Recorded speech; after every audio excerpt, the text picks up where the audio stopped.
আমার মনে হয় একটু ভীতু টাইপ। ওরা সেই কাউন্টার ব্যাকটা পায় তখন ওরা ওটা নিতে পারে না আসলে। আপনি একবার একটা ইন্টারভিউতে বলেছিলেন যে ইন্ডিয়ানদের আপনি বন্ধু মনে করেন না। ক্রিকেট হলো জেন্টলম্যান খেলা, তো ওরা মাঠের ভিতরে যা করে। জীবে প্রেম করে যে জন সেজন সেবিছে ঈশ্বর।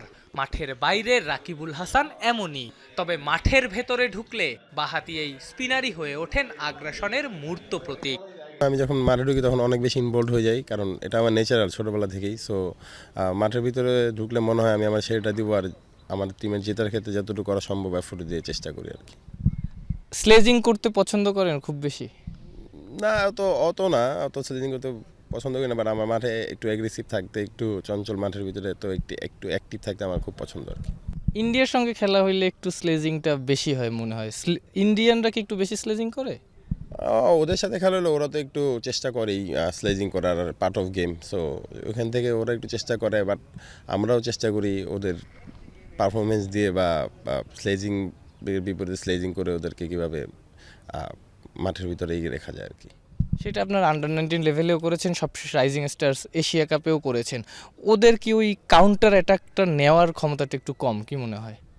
আমার মনে হয় একটু ভীতু টাইপের, কারণ ওরা চিন্তা করে যে ওরা স্লেজিং করে বা করে অপোজিট টিমকে দমায় রাখবে, বাট আবার যখন ওরা সেই কাউন্টার ব্যাকটা পায় তখন ওরা ওটা নিতে পারে না আসলে। আপনি একবার একটা ইন্টারভিউতে বলেছিলেন যে ইন্ডিয়ানদের আপনি বন্ধু মনে করেন না।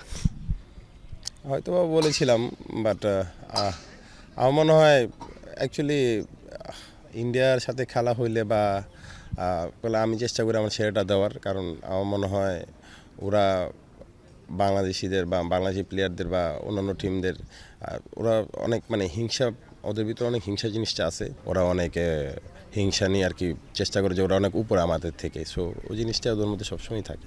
এইটা কি আপনাদের মধ্যে কি আরও জেদ হিসেবে কাজ করে কিনা সবসময়? হ্যাঁ, এই জিনিসটা যে হিসেবে কাজ করে আমার করে, কারণ না করলে, কারণ জিনিসটা আসলে ঠিক না। স্পোর্টস ক্রিকেট হলো জেন্টলম্যান খেলা, তো ওরা মাঠের ভিতরে যা করে, যেভাবে অঙ্গভঙ্গি বা যেভাবে যে স্ল্যাং ইউজ করে, এগুলো আসলে উচিত না। গত কয়েক মৌসুম ধরেই ঘরোয়া ক্রিকেটে নিয়মিত পারফর্ম করে যাচ্ছেন রাকিবুল, তবে এই বিপিএলটা ভালো যায়নি। 8 ম্যাচে সুযোগ পেয়েছেন মাত্র 2টাতে।